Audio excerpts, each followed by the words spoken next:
Hello, I'm the Pink Phantom, and this is my podcast. Join me as I delve into the world of games and gaming, and especially old school RPGs. Together, let's voyage into the astral realm and check out my Phantom Thoughts.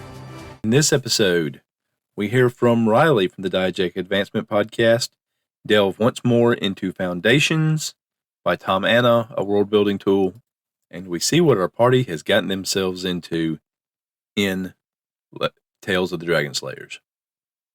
Hey, Pink Phantom, Riley here. Really enjoyed your RPG a Day content, so I just want to call in and congratulate you for your participation. Your creativity and the voices and the scenes that you came up with were very entertaining, so thank you for putting them out.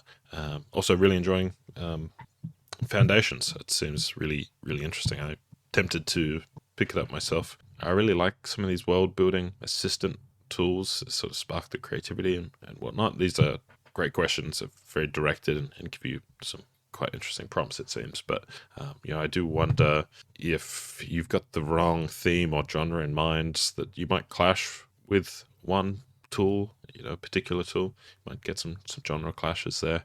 I wonder if you're experiencing that at all with this tool. And of course, keep up the good work with the AD&D solo play. It's very interesting to continue to see how you're running that and what you get up to. All right, hope you're well, and keep it up. Bye for now. Well, thank you for the compliments, Riley. That's Riley of the Diagetic Advancement podcast. I urge you to check that out. I do have a link to that in the show notes. I think I could definitely see how maybe you could your ideas could clash with a particular world building tool, depending on how it's built. Foundations seems to be built around geological ages and the progression of cultures and migration of peoples. And then there's the opportunity that you can choose whether or not you want to add in the magic stuff, gods and the things like that. You can choose whether to add that or not. So I think it's a very grounded set of prompts, grounded in, kind of earth reality, I guess, for lack of a better term. So if you're looking to push some kind of boundaries or something in a more extreme sci-fi manner, that might not necessarily fit with this particular set of prompts, but that's the intention. I mean, it says sort of on the back of the book that it's grounded in real world history and geography. But I think one advantage to that is it will make it relatable. Whereas if you had a more kind of out there approach to things, more a wider range or a different set of base ideas, it would be a case where someone would need to be grounded in that particular set of ideas. If you were based, for example, in different aspects of the sci-fi genre, if you wanted to be based in something like transhumanism, or something like in Star Wars, where the droids have personalities to them, like they are as much people as the flesh and blood creatures and aliens and humans. Or if you were going into something that was deeply into the cyber part of a cyberpunk setting, and you had someone that had not really watched much television or many movies or read many books, based on that, they might get a little lost. So I do think, like so many tools in RPGs, you have to pick your tool wisely, what you're trying to achieve, what you're trying to explore, because otherwise you could find yourself being bored or fighting the system or things like that. So I think that is a good thought. So thank you for your feedback. Okay, in the last section on Foundations, I stepped away because I was going to work on nomadic peoples in the desert with the blood and sand card. But when I looked in the book, it said that if I hadn't put any deserts on the map yet, which I have not, that this card needed to go back in the deck. So I didn't actually work on anything while we were away. So putting that back in the deck and shuffling it back in. So we'll draw another card here and see what we have. This is Sign from the Gods. This is an either or card. Okay. Describe the magical visions of a group of revered people, or describe an ancient omen that spread across the world. Now let's actually check the book on this one. So flipping through, scintillating podcasting. Sign from the gods. New message appeared like a dream shared by many. In it, they saw a new world. A mysterious vision is seen by peoples across the world. These chosen people become known for their special connection to the gods, afterlife, or some magical force. You may create a subculture of people who see visions and a religion based around those that follow them. What do the visions mean? How do they shape the world? Or doomsday speakers.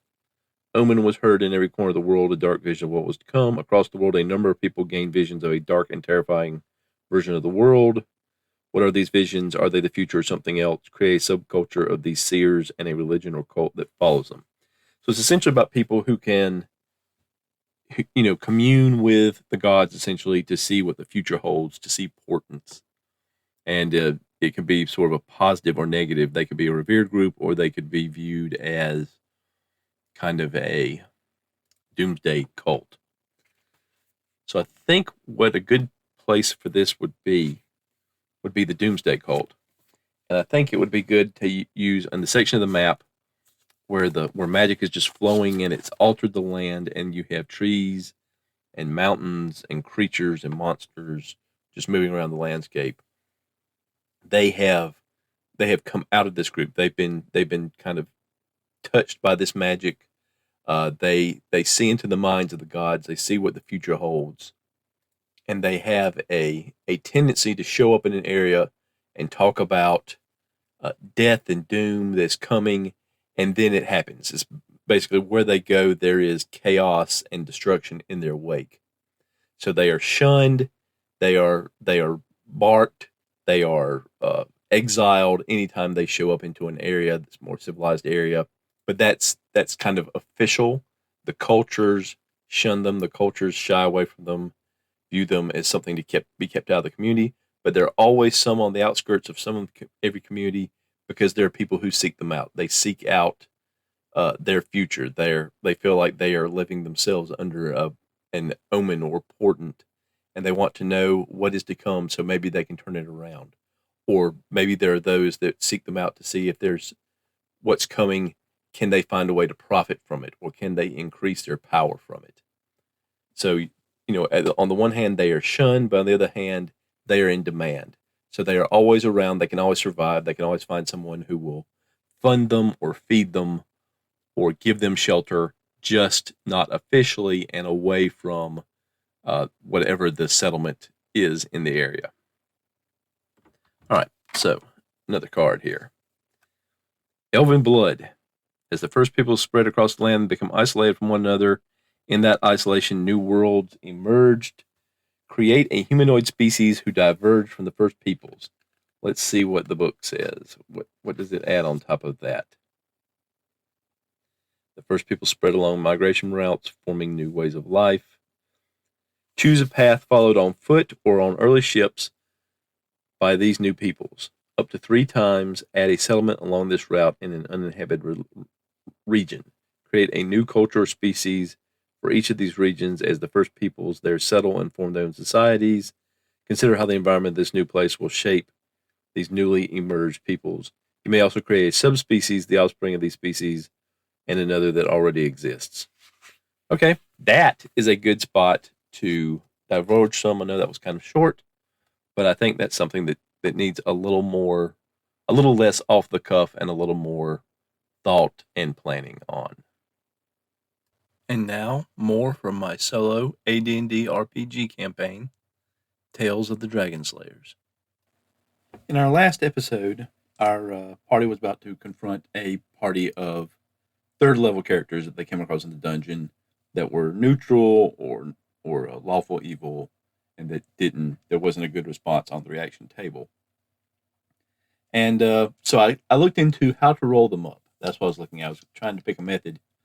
And I ran across this section of non-player characters under the methods in the Dungeon Master's Guide, which says that for NPCs that uses parts of the milieu, basically important characters, high-level characters, you just select scores because they must be high. But for general characters, roll 3d6 for each ability as usual, but use average scoring by considering any 1 is a 3, and any 6 is a 4. And then it goes on to say special characters, including henchmen, which is what I think this party should fall under. Roll 3d6 as for general characters, but allow the full range, except in the ability or abilities which are germane to his or her profession, i.e., strength for fighters, etc. For all such abilities, either use one of the determination methods used for the player characters, or add +1 to each die of the 3 rolled, which it scores under 6. So then I went to another part of the Dungeon Master's Manual where it has adjustments that you make based on class. Like clerics get +2 to wisdom, fighters get +2 to strength and +1 to con, magic user gets +2 to intelligence and +1 to dexterity. And then there was also, it said use the adjustments from the player's handbook, and the player's handbook has for half orcs a +1 to strength, a +1 to constitution, and a -2 to charisma. And then I looked at the various ability scores in the player's handbook and looked at what had to be maximums and minimums. Most of the classes have, most of the abilities have a character class that has to have a minimum of 9. For example, fighters have to have a minimum of 9 in strength, magic users in intelligence, and a minimum of 6 in dexterity, and things like that. And so, and half orcs actually have maximums in wisdom and intelligence and charisma.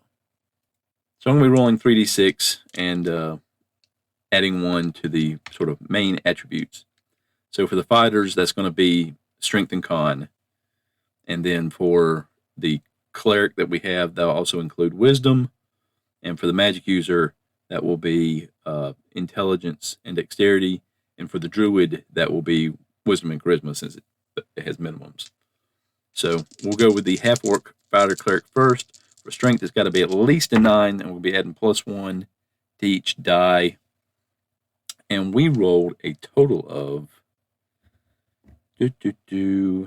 11, and that's +3 because all the dice are under 3. So that's going to be a 14 strength.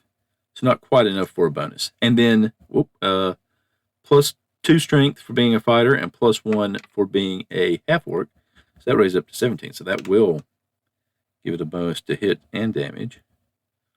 All right, for intelligence, it'll be max of 17. They don't get any bonuses to this roll. But got a good roll. Got a 12. A 12 intelligence. All right, for wisdom, a minimum of 9, a maximum of 14. And be getting a +2 because of the cleric. And since this is one of the main abilities, a +1 to each die that's not a 6. Ooh, and we got a 6, a 5, and a 3. So that's 14 +2, 16. But it maxes out at 14, so it's going to be a 14. So 14 wisdom. All right, so dexterity. No kind of bonuses to this. We're going to get a 6, so there won't be a plus to that, and a 4 and a 2. That's 12 +2. Well, that's no, they don't. There's no plus to this, so 12. Wow, you're getting some pretty good scores here. They're all 12 or above so far. Constitution. This will be a fighter because it gets +1 for being a fighter, +1 for being a half-orc, and then any bonuses to the dice. Ooh, and 2 5s and a 1. So it's going to get +3 for the dice. So we'll start with 11, +3 for the dice, 14, and then 15, 16 for the other bonuses. So a 16 con. I believe that'll give them a hit point bonus. And then charisma, going to get a -2 to charisma for being an orc, and a maximum of 12. And got a 6, 5, 4, 15.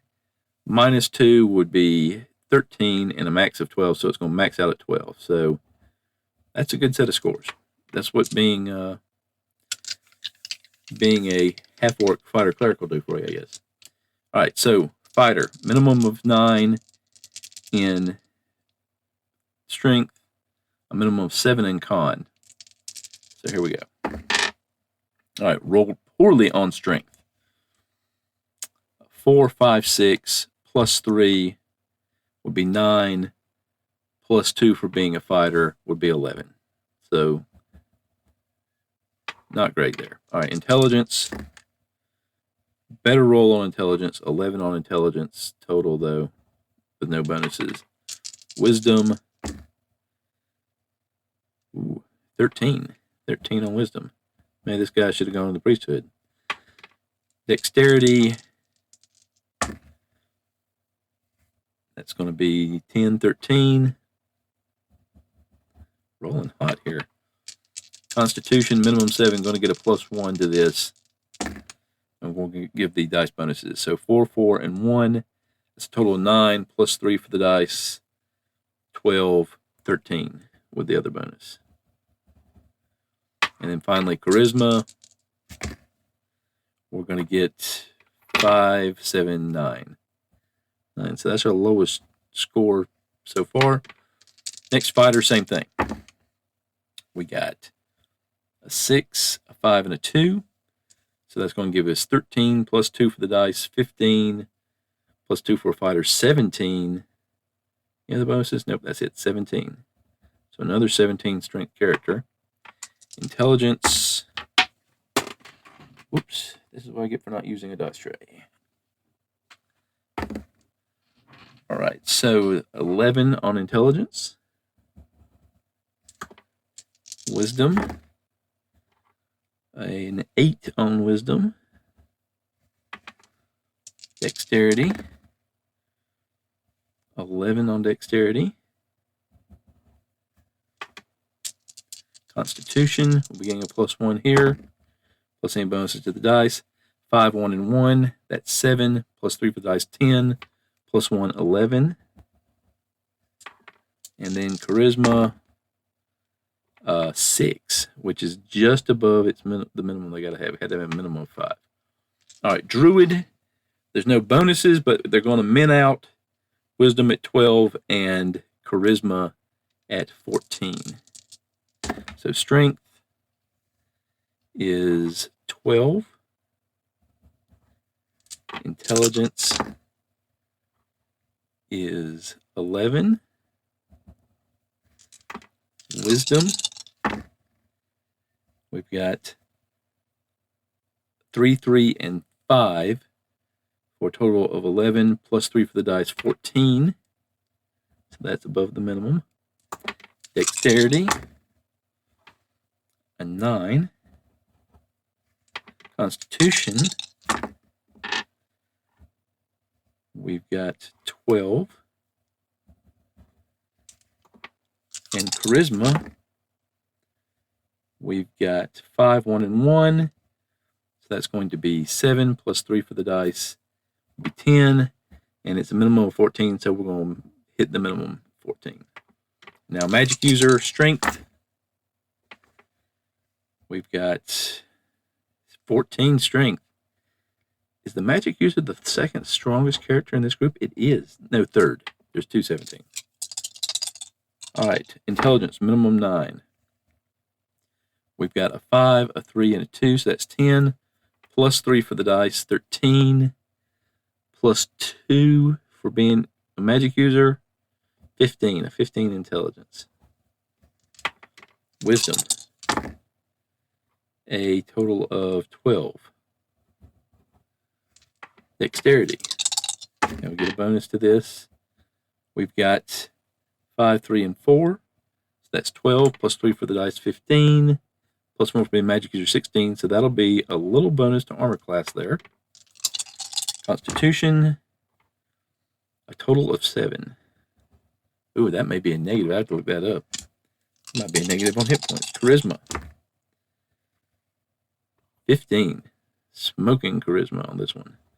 That, and it is, and the magic user is the most charismatic of the group by 1 point, and the best dexterity by far, 16 compared to 13. All right. All right. A 7 does not give a negative to hit point rolls in Constitution. A 15 gives a +1. A 16 gives a +2. We have 1 con of 16. We've got the half-orc cleric. So we're going to roll for some hit points here. We're going to roll the magic user first. This will be a straight D4. And getting 2 hit points for the magic user. And then we've got the fighters. These are D10s. So a 6 and a 5. So 6 and a 5. And a druid is a D8. That cleric is a D8, and druid is subclass cleric. Ooh, rolled a 1. Oh, no, wait. These are third level characters. Back that up. Let's go back to that magic user and roll 2 more times. There's a 4, and there's a 1. So 7 hit points for the magic user. And then the fighters, I'll roll 2 for the first one. 8 adding to the 6 is 14. And 2 for the second one. 8 adding to the 5 is 13. All right, so now we'll do the druid. 2 more rolls with a D8, a 6, and a 4 is 10, so 11 hit points total. And now the half-orc fighter cleric, that would be a D9 is what that would be. So what I'm going to do is I'm going to roll a D6 and a D10. Oh, wow. They both rolled, no, one rolled 1, one rolled 10. So that's 11. And then I'm going to roll a D10, a 6. So 16 points. And then plus 2 per level. So 16 plus 6 will be 22. So the half-orc fighter cleric is going to be very, very tough.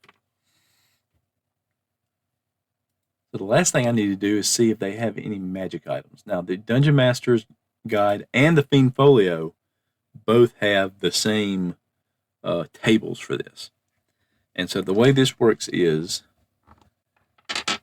for each character that's third level, they have 30% chance of rolling 2 items on table 1 or 10% and 10% chance of rolling 1 item from table 2.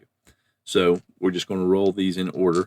So for the already fairly formidable half-orc, we're rolling 30% chance on table 1 and rolls a 29, and then for a 10% chance on table 2 and rolls an 01. So that's going to be 3 magic items of some sort. So, all right. So, and now the first fighter, 13. So they'll roll for 2 items on table 1, and 8. They're going to roll on 2. Wow. Woo. All right. Second fighter with 6% going to roll on table 1. But with the 26% will not roll on table 2. If those had been reversed, he'd have had 2. All right. Druid, 63 and a 13. Almost got that. And now the magic user, a 21, so going to roll on table 1, and a 7, and going to roll on table 2. So, wow. So only 1 character ended up with no magic items. And 3 characters are going to end up with several. All right, so this is D20 rolls on here, I believe. Table 1 is D20.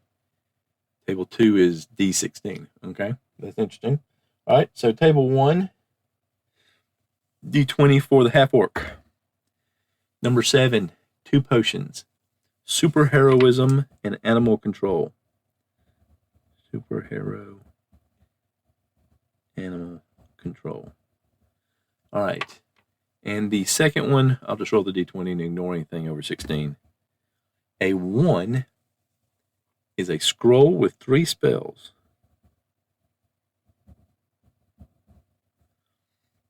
All right, so fighter. A 4, 2 potions, healing and giant strength.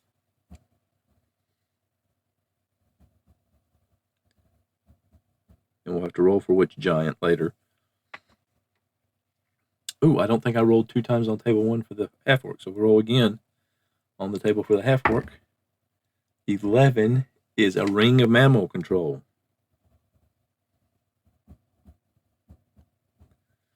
All right, second roll on table 1 for this fighter. A 16, 10 arrows plus 1.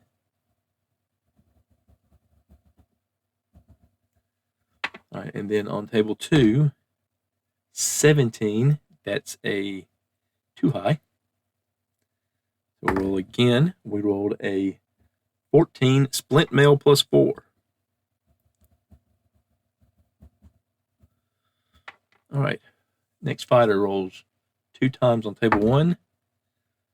3 fire potions of fire resistance and speed.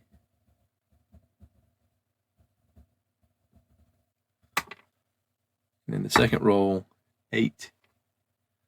1 scroll, 1 spell. Probably a protection scroll. Let's see. And then the magic user rolls a 15, which is a sword plus 1. So what I'm going to do is I'm going to swap.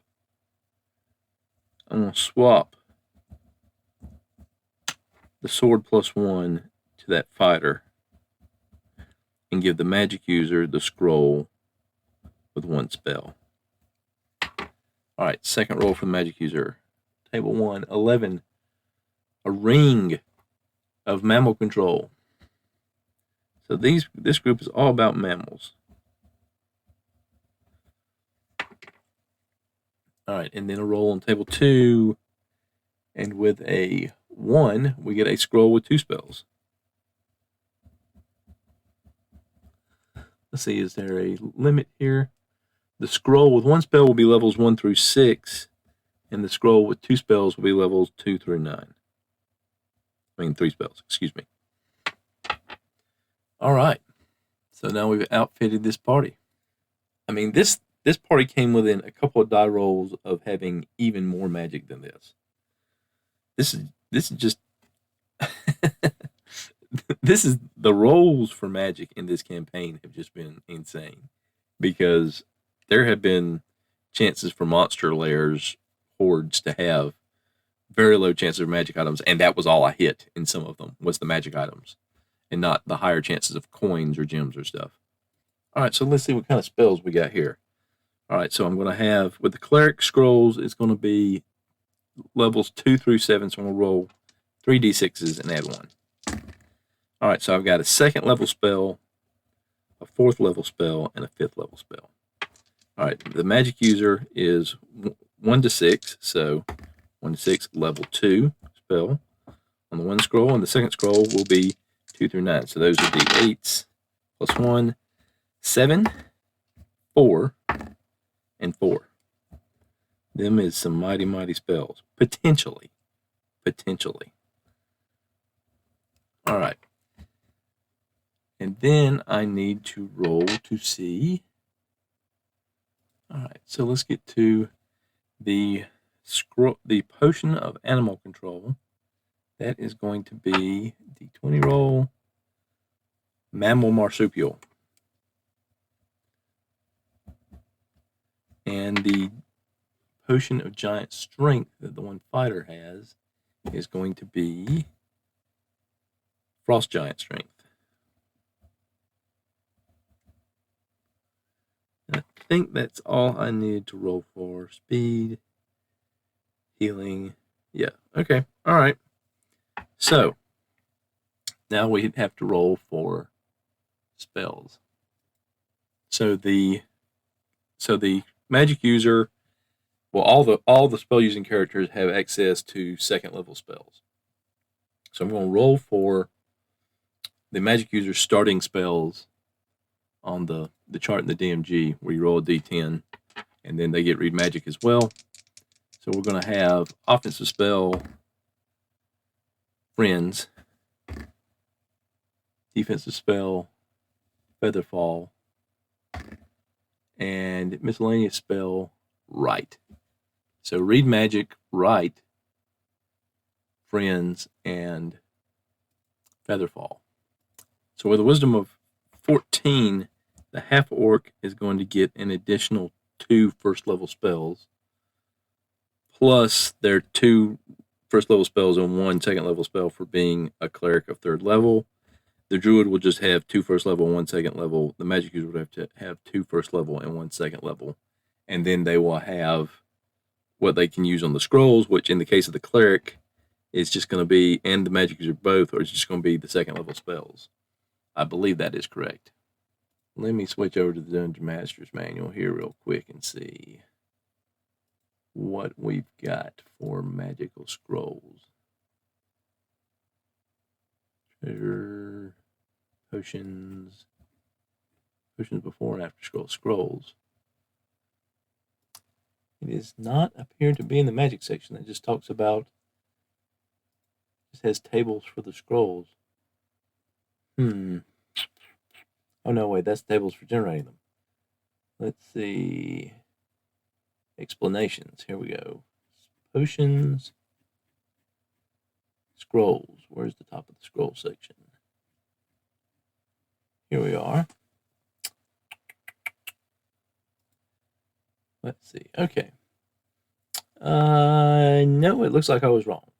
Reading of such scrolls is possible even to magic users who are otherwise unable to employ such a spell for any reason whatsoever, be it inability to learn or above level of use, although in the latter case there's a chance for spell failure. So you can read the spell scroll that's above your level, but if you don't know the spell, you have to use read magic. So if it's a spell that you know on a scroll, you don't have to use read magic to read it, but you do have to use read magic to read a spell you don't know. Well, that makes sense. And if you read above your level, then there's a chance for spell use, and I'll have to dig into that before the combat begins, depending on what kind of spells we end up with here. Let's see, here's the chart now. So, if a spell user acquires a scroll with a spells of a levels not yet usable by the character, the spell user may still attempt to use the spell. The chance of failure or other bad effect is 5% per level difference between the character's present level and the level of magic use at which the spell could be used. For example, a first level magic user finds a scroll with a wish spell. The chance of failure is 85%, as a wish is a spell at 9th level attained at the 18th level of magic use. 18 minus 1 equals 17 times 5, 85%. Dice are rolled, and any score of 85 or less indicates a failure. And then there's a chart indicating what the level of difference is, and what percent chance it is for a total failure, and what percent chance there is for a reverse or harmful effect. So looking at the cleric spell list, spell progression list, in order to attain 4th or 5th level spells, 4th level spells come into use at 7th level, and 5th level spells come into use at 9th level, so 7 and 9. And this cleric is 3rd, so they would have a 20% chance of failure if they use the 4th level spell, and 30% using the 5th level. So what about the magic user? So the magic user would get a 4th level spell at 7th level, and a 7th level spell at 14th level. So using either of the 4th level spells would again be a 20% chance of failure, but using the 7th level spell would be a 55% chance of failure. Okay, there we go. So now that I've gotten ahead of myself, let's roll for the spells here. So the cleric spell list I've got up, they have 2nd, 4th, and 5th. 2nd level spells, there are 20. So let's just roll a d20 on this thing. 3, spell number 3 is Chant. Oh, and this is the list from Unearthed Arcana. So it has more spells on it than the player's handbook. All right, so 4th level is 16. So we'll roll the d20 again. 15 is Sticks to Snakes. And the 5th level spell, also 16 of those. That's a 17. That's not a useful number here. 5 is Cure Critical Wounds. Cure Crit. All right. Now scrolling down, no pun intended, to the magic user tables. We go to our 2nd level spells. I have a total of 36. Do I have a D36? I don't have a D36. I have a D30, and I've got a D8. So we'll just roll those and add them together and subtract 1. and see what we end up with. All right, so 19 plus 5, 24 minus 1, 23. And the 23rd is protection from cantrips.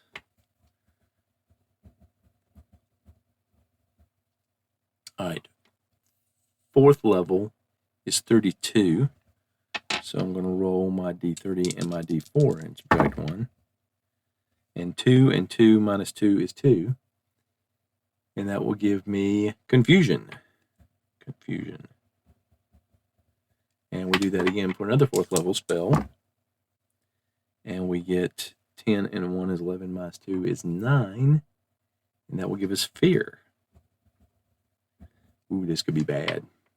All right, and the 7th level spell would be, it's 24. I do have a D24 handy. Okay, so D24.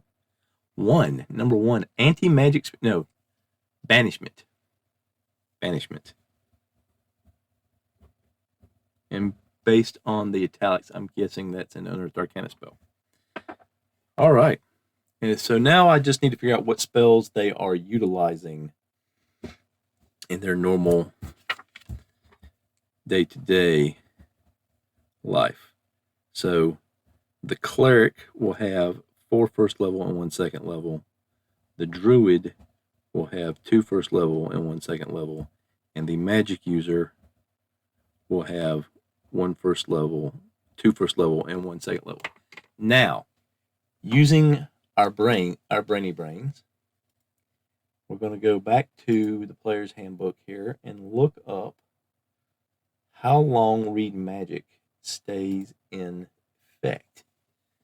Because knowing that they have some pretty good 4th level spells with a fairly low chance of failure for the magic user, probably means that they might go with Read Magic for their first level spell, for one of their first level spells. What am I doing here? What did I do wrong? Character spells. There we go. All right, scrolling down to magic users. Magic user spells first level. Scrolling. I know this is exciting podcasting here, folks. Duration 2 rounds per level. So reading magic, that would be 6 rounds. So I'm going to say you'd have read magic memorized once. For sure. And depending on what other spells they end up knowing, maybe they'll do read magic again. So let's go back to the spell lists and see what kind of spells we get for our magic user to understand here. And there are 40 first level spells, and as I said before, 36 second level spells, and they can know a minimum of 6 per level and a maximum of 9 per level. So let's see, and 55% chance to know. All right, so let's do some quick rolling here. I'm going to roll. I'll roll D20 a couple times and see what we get. 5 and 8, 13, Firewater. And we'll roll percentile. Nope, don't know Firewater. 19 and 6, 25, Nistel's Magic Aura. Nope, don't know Nistel's Magic Aura. 4 and 5 is 9. Enlarge. Does not know Enlarge. 7 and 6 is 13. It's Firewater again. 12 and 11 is 23. It's Message. Knows Message. So Message is a known spell. All right.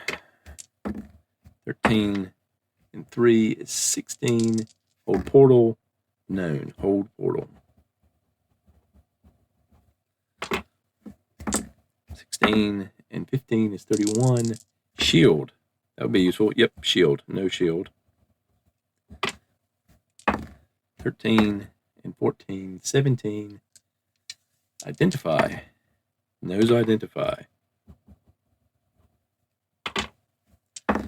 18 and 16 is 34. That is Spider Climb. Nose Spider Climb.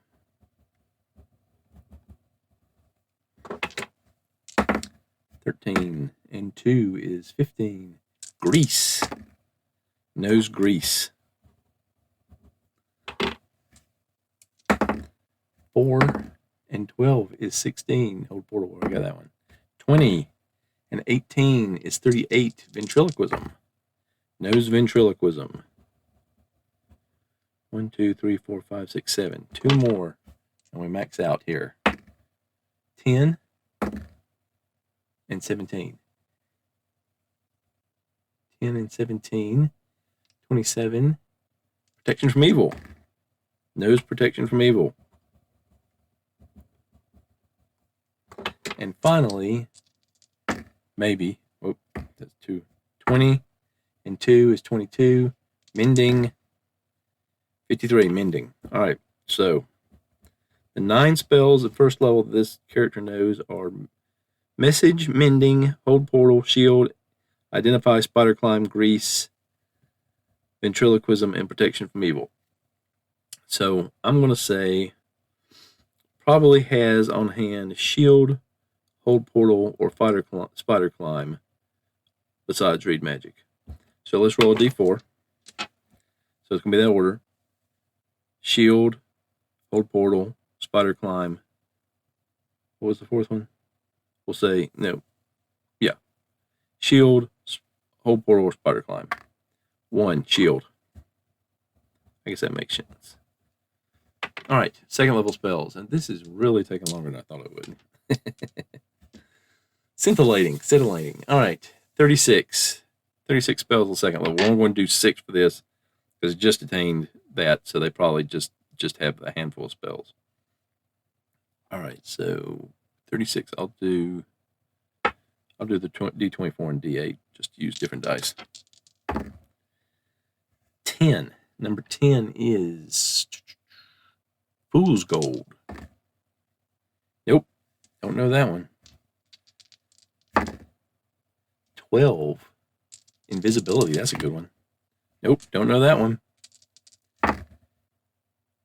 18. Locate Object. Don't know that one. It's 18 again. It's 9. Flaming Sphere. Don't know that one. Forget. We know that one. Forget.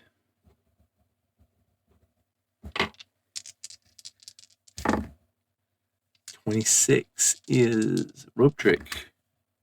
We know Rope Trick.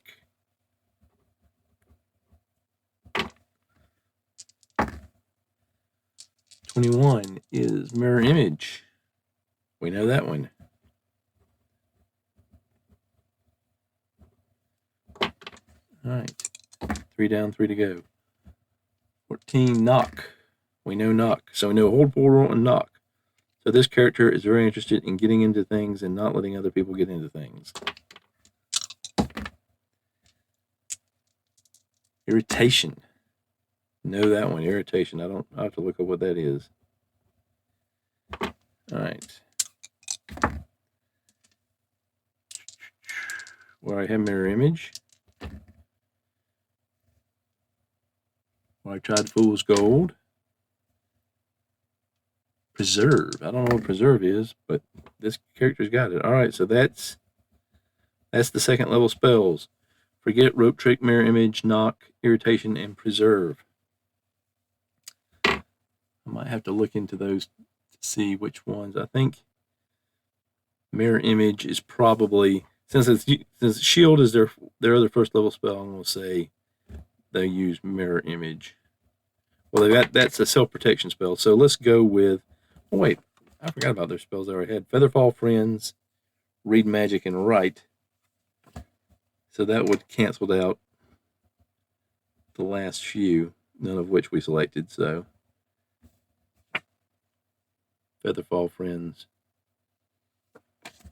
Would they have Friends instead of Shield? Let's say, let's do the D4 again. This time it'll be Shield, Hold portal, spider climb, friends. Shield, still shield. Okay. So I think rope trick, because that would be good for escaping. All right. And now for the others. And with clerics, I usually presume that they know. There's not really a percent chance for knowing as clerics, so they just kind of have access. What have they had access to? So I'm just going to roll some up at random. We're going to say that Cure Light Wounds is one that all clerics pretty much learn, and we'll just see which ones the cleric has picked up otherwise. And it's just a d20, so that's a pretty easy roll. 14, Portent. Combine. Invisibility to undead. Ooh.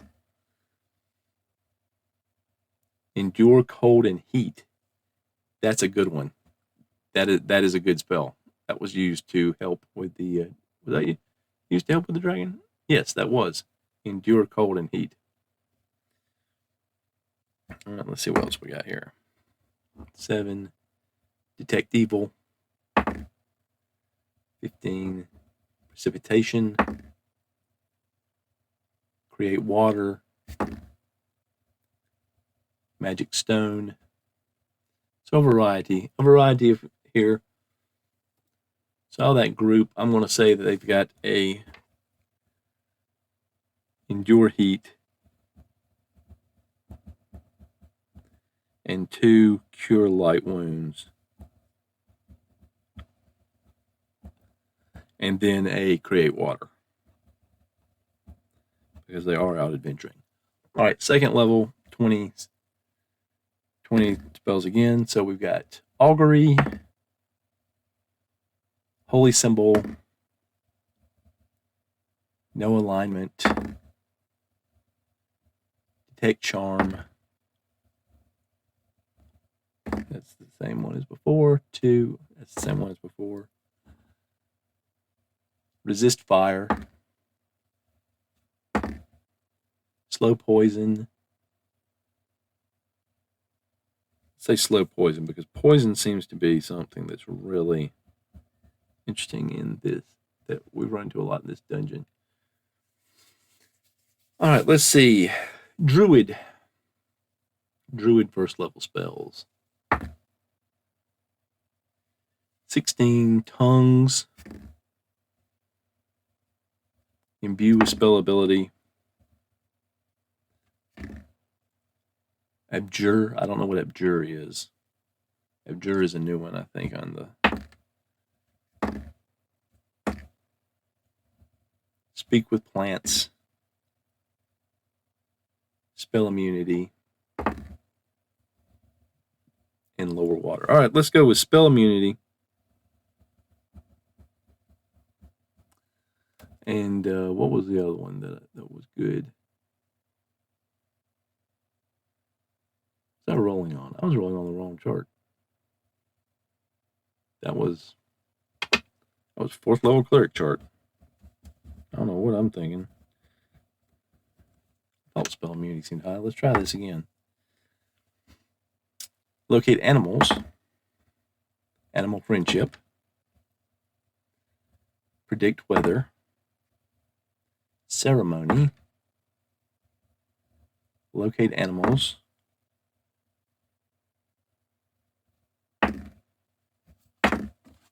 Animal friendship. We're getting a lot of the same rolls here. I've rolled locate animals 3 times and animal friendship twice. Pass without trace. So we'll go pass without trace.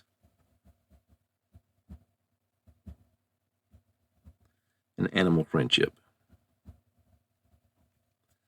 All right, second level spell. We've got obscurement. Reflecting pool, that's a newer one in the Unearthed Arcana. Fire trap, that's a good one. Locate plants. Heat metal. Reflecting pool again. Off the chart there, those rolls. charm person or mammal. So I'm going to say charm person or mammal, fire trap, or heat metal. 1, 2, or 3 on the D4 here. And of course, I rolled a 4. So let's try again. And I rolled the 4 again. I rolled the 3, heat metal. So we have finally equipped our party. That took a little longer than I intended. Maybe I could get some of the pauses out. So we've got some characters with some pretty decent stats. We got 2 characters with a 17 strength.